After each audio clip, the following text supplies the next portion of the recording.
আগের মিনি ব্লগে তো দেখতেই পেলে ঠাকুর ঠাকুর বলে রান্না তো বসিয়ে দিয়েছি, জানি না কেমন হবে, তবে এইটুকু বলতে পারি যে সবাই খেতে পারবে।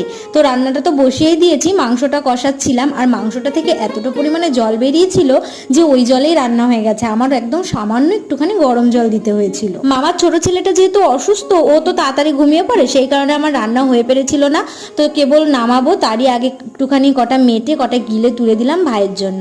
এখানে তো মাংস আমার রান্না কমপ্লিট হয়েই গেছে, এখন বানাবো নানপুরিগুলো। সবার প্রথমে লেচিগুলো করে নিচ্ছি, আর প্রথম 2-4টে নানপুরি আমি নিজেই বেলে নিয়েছিলাম। তারপরে মেজো মামি এসেছিল আমাকে হেল্প করার জন্য। মেজো মামি তারপর এক এক করে বেলে দিয়েছিল। বেশ তোমার 35-40টা মতো নানপুরি ছিল।